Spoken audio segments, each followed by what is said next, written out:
Peace to the leaders, achievers, believers, and future seers. Welcome to another edition of The O Show. My name is The Override, the man who definitely does control the hype.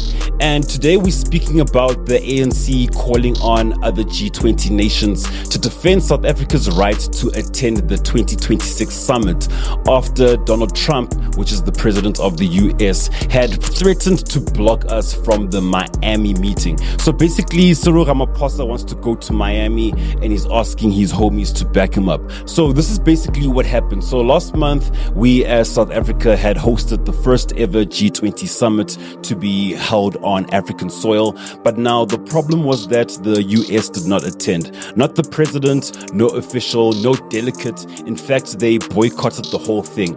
Now the drama had started during the handover of the G20 presidency, and the US demanded that Cyril Ramaphosa must hand over the ceremonial gavel to a senior embassy official instead of a world leader. So South Africa had said absolutely not, because it breaks diplomatic protocol.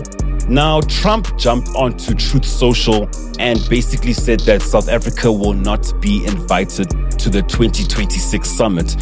So now here's the thing, right? The G20 partnership is a permanent thing, and no single country gets to erase another member.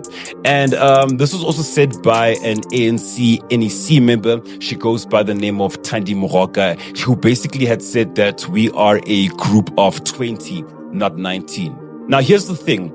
Is America weakening the G20? Because now this would be the first time that a country tries to ban another from global economic forum. You know what I'm saying? Like, if the US succeeds, the G20 does indeed lose credibility, right? So now also I feel like there's a deeper agenda, because now the tension does go back to Trump's claims about a white genocide in South Africa and white land reform. And this is basically misinformation that Pretoria had publicly dismissed.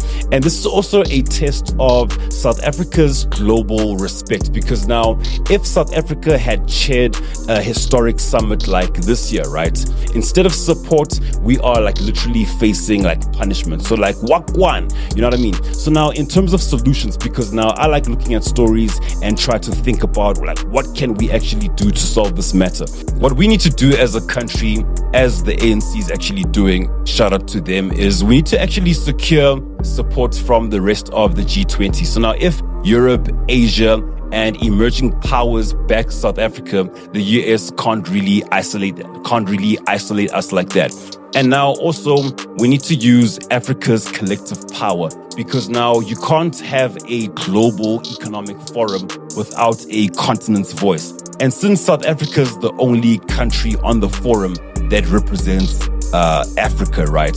We gotta basically use that shit as an anchor.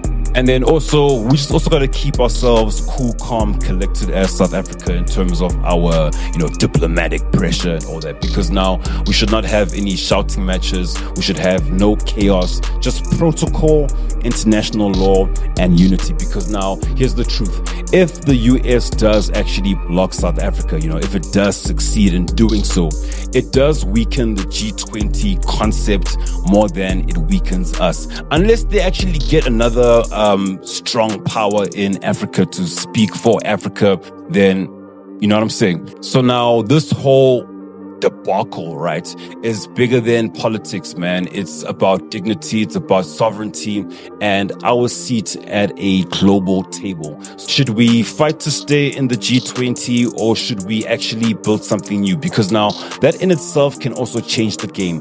Let me know in the comment section below, but let's do the most by liking, sharing, and subscribing. My name is The Override, the man who controls the hype, and I'm over and out. Away.